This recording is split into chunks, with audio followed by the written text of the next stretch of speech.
Kau ambil itu makan gizi gratis. Hah? Yang mestinya 10.000 tinggal 6.500. Karena dipotong sama kepala dinas, dipotong sama tim sukses, dipotong sama calo. Akhirnya yang makan anak tak makanan basi. Ini yang begini, kau bisa lolos tahun ini, kau bisa lolos 10 tahun. Tapi begitu kau tidak ada jabatan baru diperiksa, masuk penjara. Apa itu nikmat?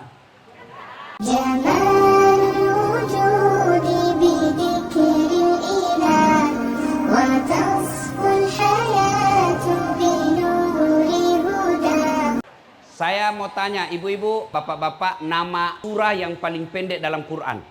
Ayo. Hah? Apa nama surahnya? Oh, macam mana paling tahu ya, Masya Allah. Bujur banar. Inna a'tainakal kautsar.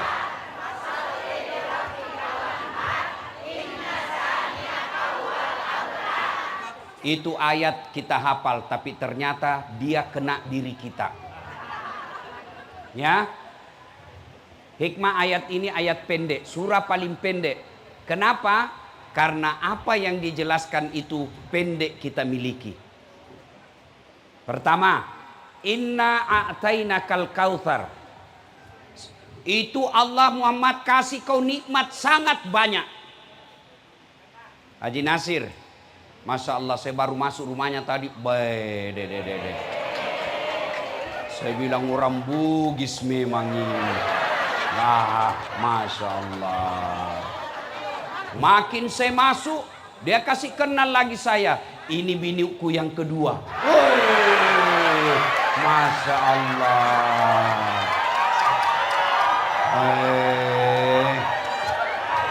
Banyak duitnya, banyak juga bininya. Masya Allah.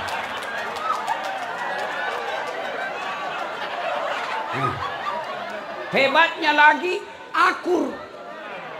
Dan dengar ibu-ibu ini dua ini, yang satu dua, Nabi sudah janjikan surga. Masya Allah. Sudah surga di dunia, rumahnya mewah, banyak uangnya, insya Allah masuk surga lagi. Daripada kita yang cuma ngontrak-ngontrak, suami jelek, istri penenakan, satu lagi. Masya Allah. Oke. Prof Jaya, saya mau tanya Ki.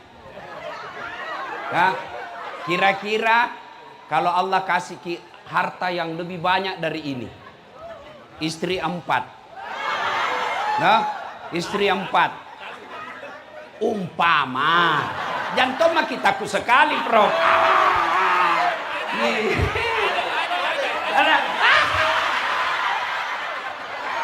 Masya Allah.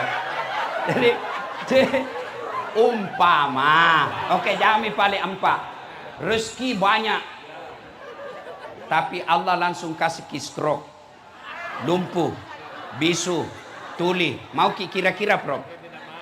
Tidak mau. Tidak mau. Ibu-ibu, Allah kasih ki tiba-tiba rezeki emas 50 kilo. Mau ki, Bu? Mau. Tapi langsung lumpuh, kena serangan jantung. Mau, Ibu? Berarti jangan selalu berpikir harta itu nikmat. Mana tadi yang calon sekda? Baru calon. Oke lah, langsung Bapak langsung besok diangkat jadi sekda. Tapi begitu langsung diangkat sekda, sorenya langsung kena ginjal. Mau? Mau? Berarti nikmat itu bukan jabatan. Iya. Apa lagi? Ibu, Mau saya kasih mobil? Mau? Mau? Tapi begitu pegang kuncinya, langsung lumpuh, tidak bisa bergerak. Mau? Mau? Berarti, tapahangi madeceng. Tapa kesingi pahatta. Ya roesengnya nikmat, tenia duit bawang. Ya roeseng nikmat, tenia waram parap bawang. Tapi nikmat paling berharga, afiat. Sehat. Itu Haji Anas, jago dulu itu, jago. Tapi ma pamulatoni na kenal asa. Iya tuh Haji?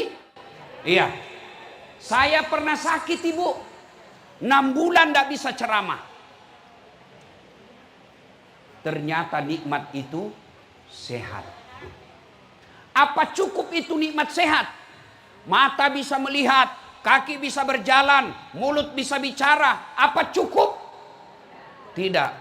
Nikmat yang paling mahal, iman. Tepe. Meleki oleh contoh. Ada orang paling kaya. Sampai sekarang kekayaannya masih dicari di Mesir. Tinggi jabatannya. Jabatannya raja. Istananya dilapisi dengan emas.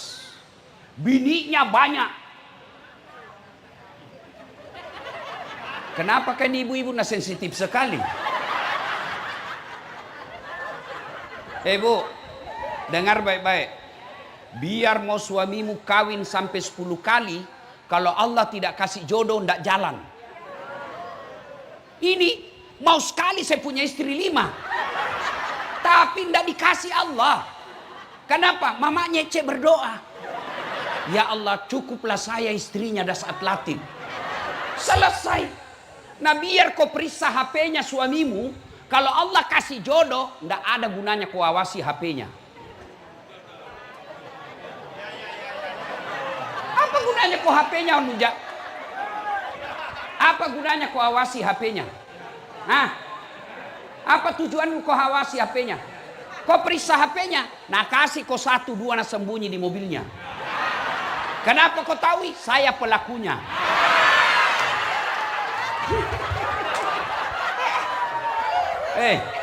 Ibu. Dia kaya, raja, terkenal, cakep, tapi dia gak tepuk nah. Tidak ada imannya. Maka Allah hinakan. Dialah Fir'aun.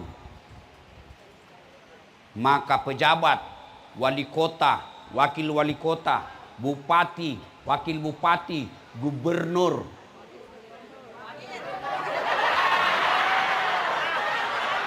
presiden, wakil presiden yang sombong, angkuh, menyalahgunakan jabatan, nanti dikumpul sama Fir'aun di neraka.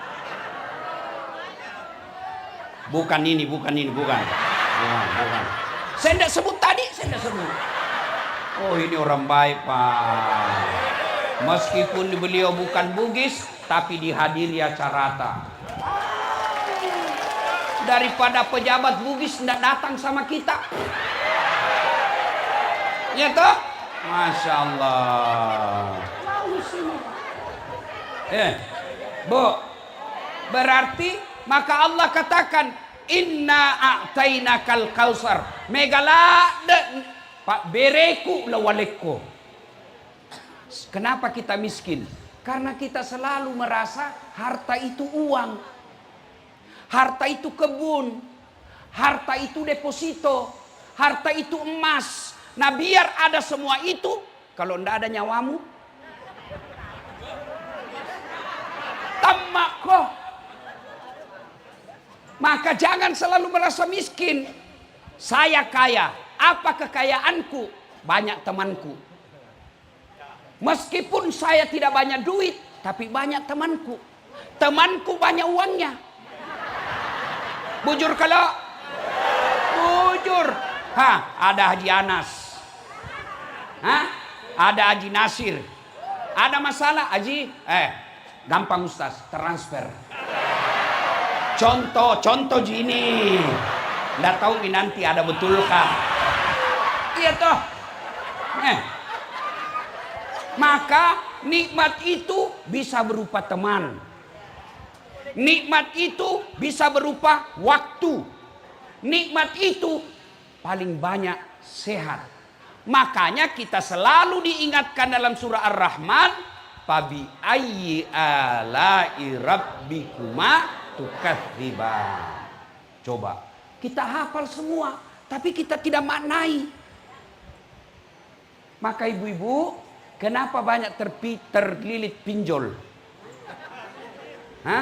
Kenapa terlalu banyak orang banyak utangnya? Bukan karena tidak ada nikmat Allah kasih, tapi karena selera hidupnya yang terlalu tinggi. Betul-betul kau semua ini kepelakunya.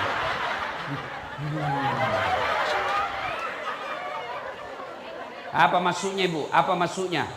Bu, maksudnya kalau Adam itu jilbab 10, syukuri.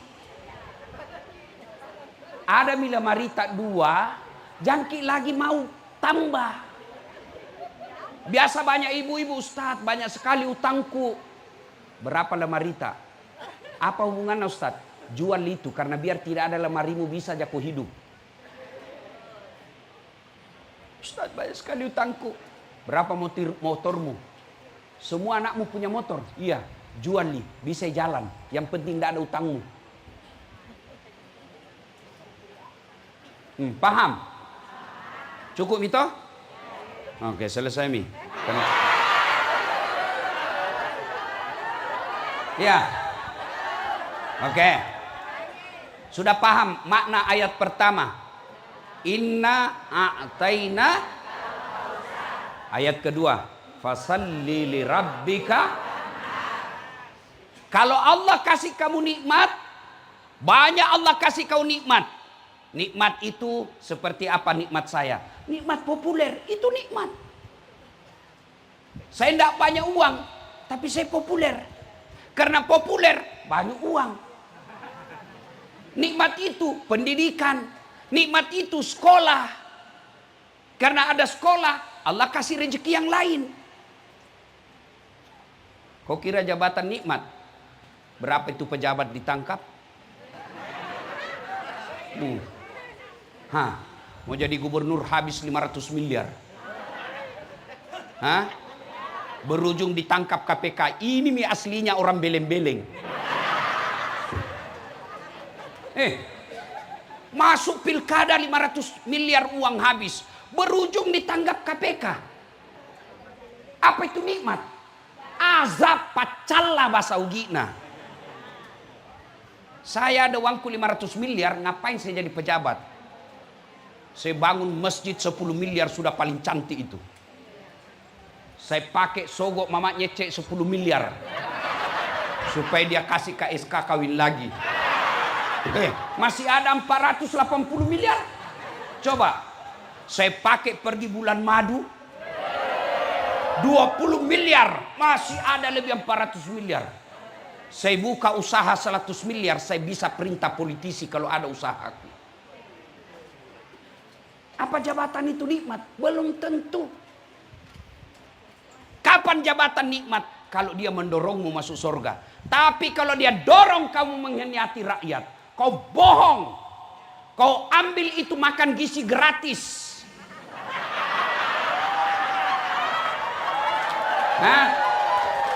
Yang mestinya 10.000 tinggal 6.500. Karena dipotong sama kepala dinas, dipotong sama tim sukses, dipotong sama calo. Akhirnya yang makan anak tak makanan basi. Ini yang begini, kau bisa lolos tahun ini, kau bisa lolos 10 tahun. Tapi begitu kau tidak ada jabatan baru diperiksa, masuk penjara. Apa itu nikmat? Apa itu nikmat? Maka jangan selalu kamu merasa tidak ada nikmat. Degaga kesik naleng ngak puang Allah Ta'ala. Nikmat itu diantaranya istri yang soleha. Nah biar banyak uang kalau istrimu pan rasu-rasu. Tekon lisu kok. Yolo kesi yolo, agak tekon lisu. Ada begitu di sini istrinya. Ada. Berhenti kok jadi laki-laki. Yuk, sudah. Maka ibu-ibu jangan selalu merasa miskin.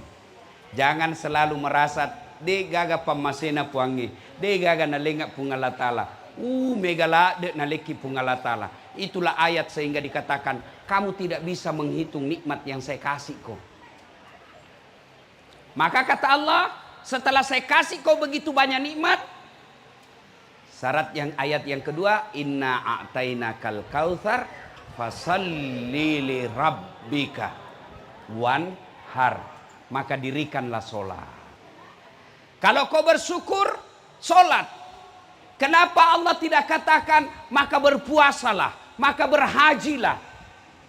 Kenapa Allah tidak katakan kalau kau bersyukur haji kau, kalau kau bersyukur puasa kau, tapi dikatakan sholat kau?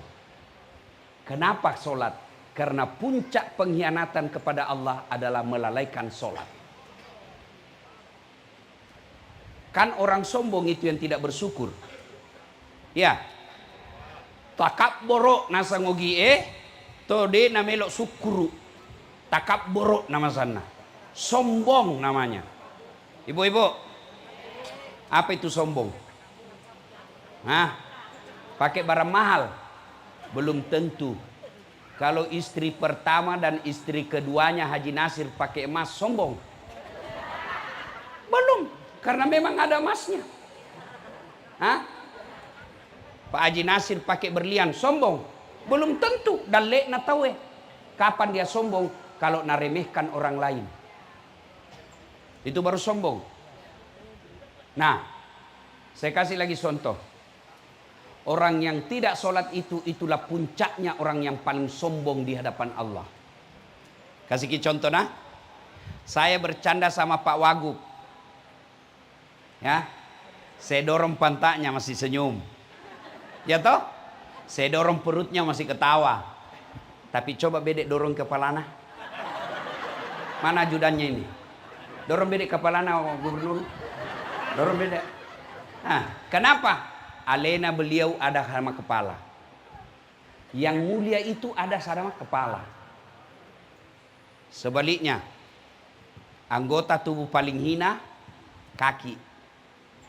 Ya kan? Kaki. Pak Gubernur kasih saya honor. Tapi pakai kaki. 100 juta. Dasat.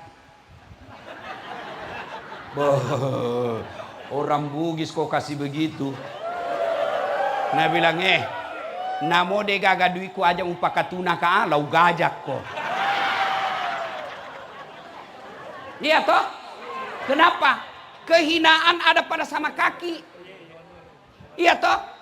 Maka ketika kau sujud di hadapan Allah, kepalamu yang paling mulia, alena beliau yang paling mulia, hinakan seperti telapak kakimu karena kau ketemu dengan Allah yang maha kuasa, yang jadikan kamu sujud kau. Sayang, saya melihat lebih banyak orang kaya yang diberi nikmat berlebih oleh Allah, dia jugalah yang tidak sholat. Tapi kalau orang kaya tidak sholat Pak, orang masih bilang, iya tahu wah.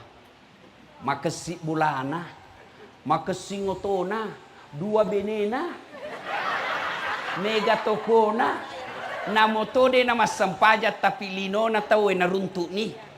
Iya toh? Ikotona la cundekke. Deto gaga jamamu, mak kontrak tomo, mega topa indremu. Majak topa tapamu, si ditomi benemu, depan masam pajang. Ya, Masya Allah. Bu, Pak, enaknya itu kalau suruh rumah bawa, mewah, istri 2, akur lagi, Masya Allah. Itu pamasi ya Pak. Tidak semua orang bisa. Tapi ada lebih jago lagi dari Haji Nasir. Itu Pak Idris. Wah, 4 bininya itu. Masya Allah. Lebih jago lagi. Dan rukun. Akur. Banyak orang saya tengok, banyak istrinya, tapi saling menyerang. Ini biasa ulang tahun bininya, satu meja dia. Bah, saya bilang tanya sembarang itu. Engkau tahu pakai na ye Pak. Masya Allah. Makanya dia akrab sama Haji Nasir. Sama ilmunya Pak. Bu. Tak dampang mana nggak di? Maafkan saya.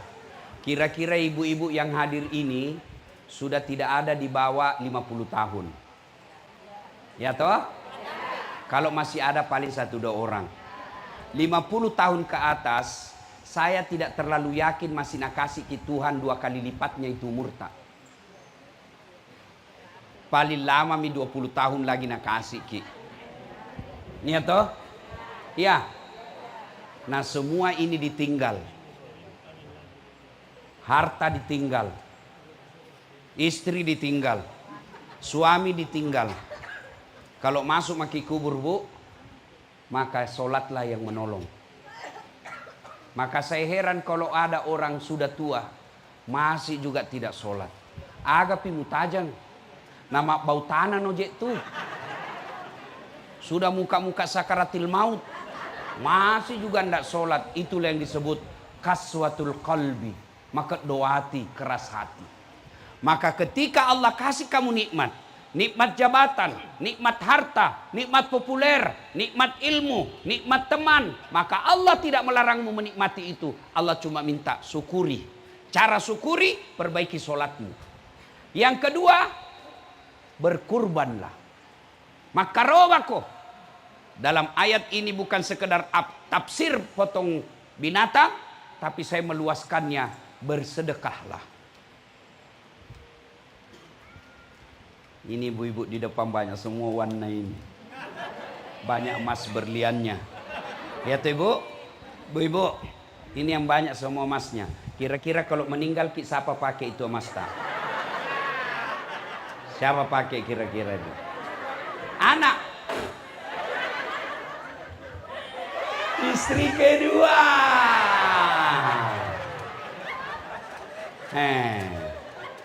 Nak tarik itu nak cincin tak? Cincin kau itu. Ndak mau keluar Bu, nak kasih sabun. Sudah itu nak cabut lagi gelantak. Siap kilo ye warna ubadu. Mencaji ulawang. Tapi dah buka ji. Nah buka lagi kalung. Ini dulu waktu kita pergi Dubai. Terakhir gigi palsu juga dah buka. Ya toh Bu? Nah simpan di lemari. 3 bulan kemudian ketemu janda. Lah bekoh. Itu emasmu. Nah kasih kembali janda iya. Apa nak bilang andek mini dek mati mi yang punya. Maka ibu, Allah tidak larang kita pakai emas. Allah tidak larang kita pakai berlian. Allah cuma minta ingat tongko sedekah. Ingat sedekah. Istrina Haji Nasir yang kaya-kaya. Biasa ibu-ibu kaya itu selalu saya bilang, yang kaya itu jangan kau pakai yang asli. Yang palsu mau saja kau pakai. Kenapa? Biar palsu orang tidak percaya. Nah bilang, masa istrinya Haji Nasir pakai palsu. Sembara to ikut muakkedah. Asli ya roh. Nah, maka pakai saja yang palsu. Yang asli, bangunkan pesantren. Bangunkan masjid. Kasih anak yatim piatu. Itu namanya pandai. Kalian juga yang miskin, jangan mau kau pakai yang asli. Biar asli orang tidak percaya. Nable, koke gato si malayero, palsunyero. Maka pakai saja yang palsu, yang asli bawa ke pesantren. Iya toh, Bu, Pak, ada di sini sakit lama ndak sembuh-sembuh. Coba ki sedekah. Saya kasih ki contoh kasusku. Kasus saya yang terakhir. Pulang saya Timika, Freeport ceramah. Tiba-tiba suara saya parau, susah keluar. Stres kan kalau penceramah hilang suaranya. Kalau kaki ji masalah, tidak masalah, kan bisa jadi ngomong. Begini saya bicara, saya ke dokter. Apa kata dokter? Saraf pita suaranya Ustadz rusak, tidak bisa mi baik. Stres saya. Saya bilang sama anggota tim saya, kau cari orang yang bisa dibantu. Yang pertama saya ketemu fakir miskin, janda tua, tinggal sendiri, tunanetra. Tidak bisa, rusak penglihatannya. Saya pergi datangi, kasih sedekah, kemudian saya niat untuk operasi. Yang kedua saya cari lagi orang, dapat lagi di medsos. Ibu-ibu yang tidak layak huni rumahnya. Sudah dibilang tidak layak disebut rumah tinggal. Saya bedah rumah, saya perbaiki rumahnya. Sudah selesai, saya pergi ke dokter Singapura berobat. Di Mount Elizabeth. Begitu dites, apa nak bilang? Ini bukan pita suara rusak Ustadz. Ini hanya asam lambung. Coba bayangkan. Pamasena puangi. Sekarang bisa menceramah. Padahal dokter bilang, tidak bisa sembuh. Tidak ada yang mustahil kalau Allah. Maka ibu-ibu, kalau ada merasa sakit sudah makin masuk kiri kanan dokter tidak sembuh-sembuh, coba ki bedek terapi sedekah. Coba ki sedekah. Termasuk ibu-ibu, kalau ada suamimu kurang ajar, sedekahi.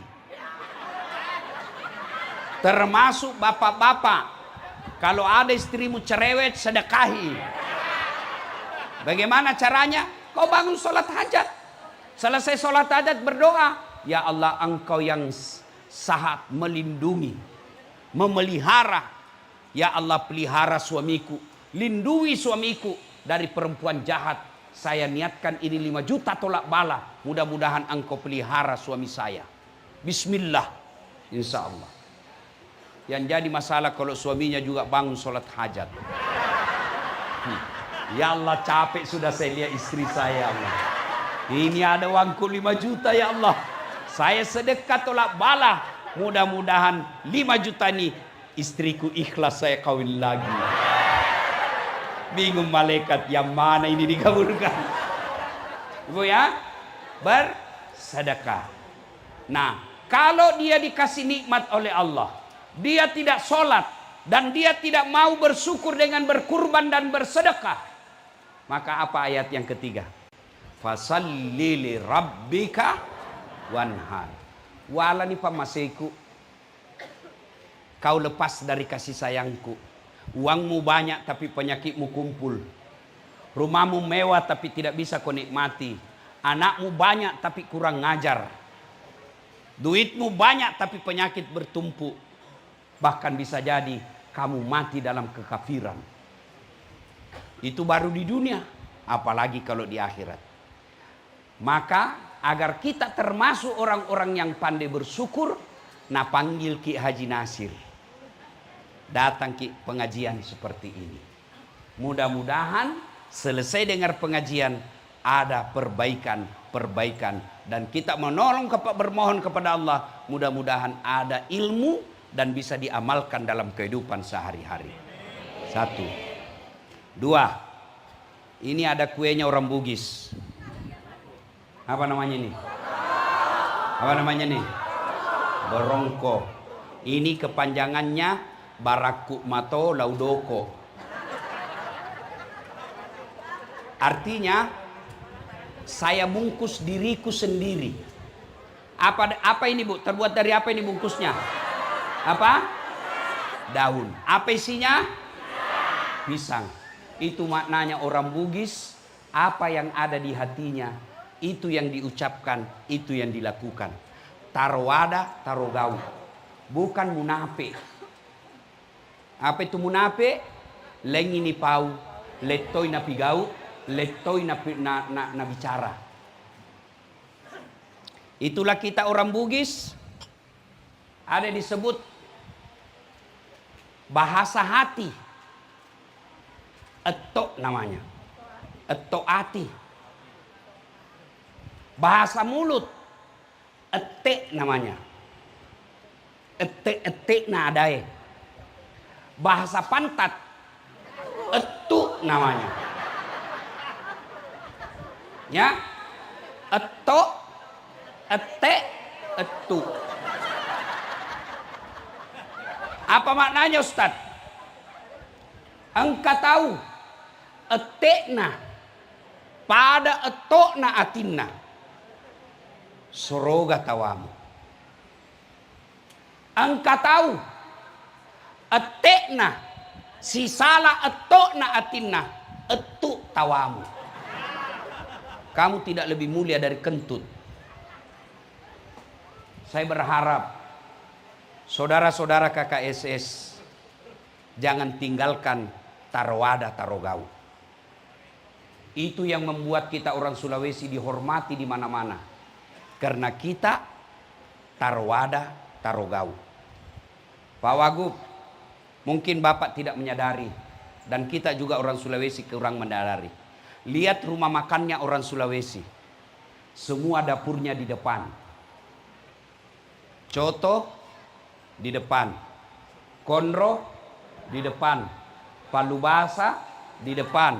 Sop saudara di depan. Ikan bakar di depan. Tidak ada di belakang. Artinya itu orang Bugis. Dia sajikan kamu, dia tidak pakai rahasia.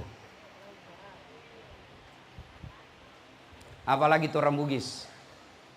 Lihat itu orang Bugis. Di mana alat senjatanya? Sini. Apa namanya?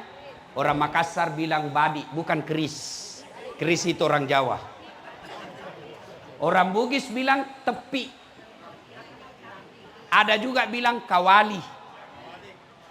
Orang Makassar bilang badi. Coba lihat struktur alat senjatanya orang Bugis Makassar. Tidak bengkok. Dia lurus. Itu artinya kata-katanya tidak bengkok-bengkok. Itulah sebabnya orang Bugis dalam tutur bahasa tidak mengenal pantun. Makanya salah-salah tadi berpantun.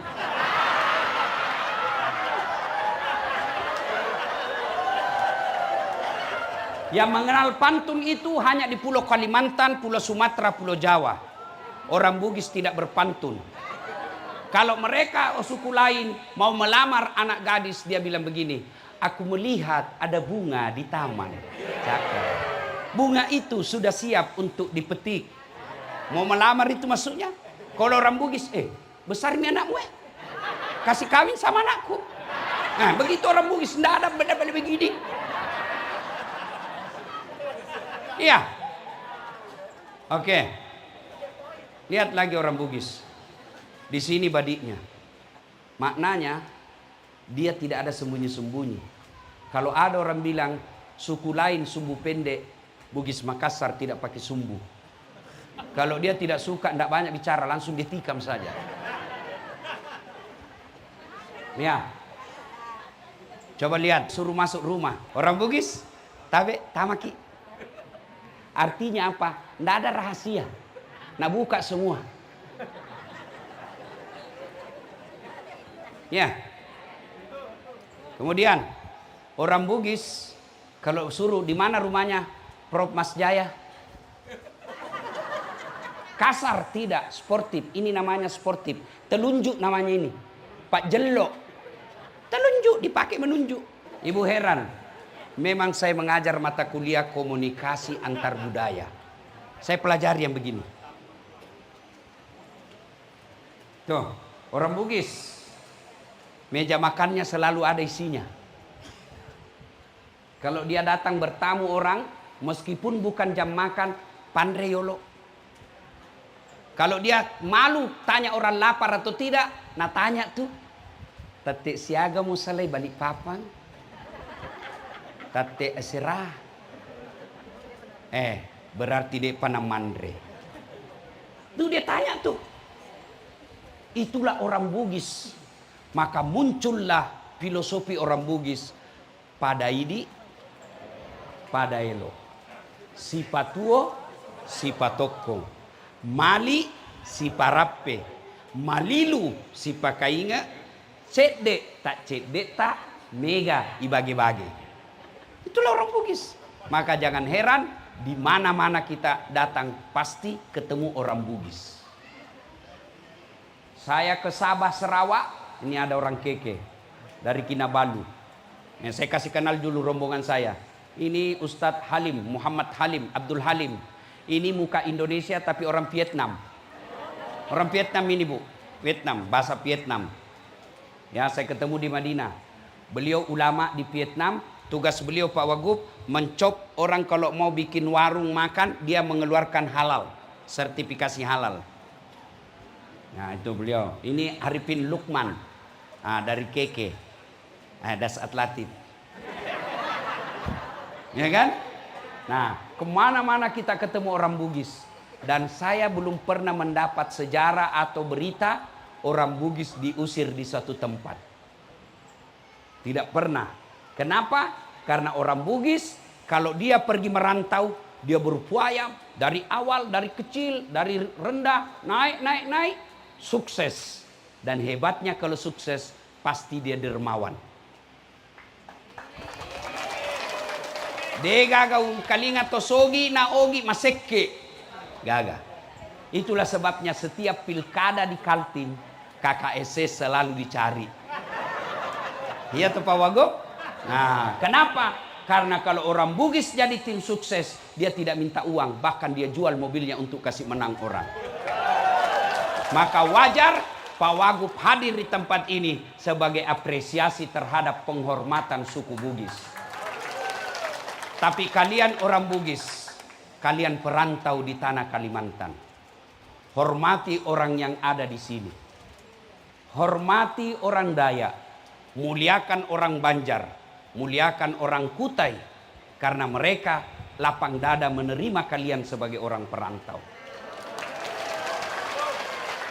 Mewakili warga kerukunan Sulawesi Selatan, di tempat ini saya ingin mengucapkan terima kasih setinggi-tinggi penghormatan kepada seluruh saudara-saudara kami asli penduduk tempatan Kalimantan atas jiwa besar Bapak Ibu saudara-saudara menerima saudara kami Bugis Makassar yang merantau dan cari nafkah di sini.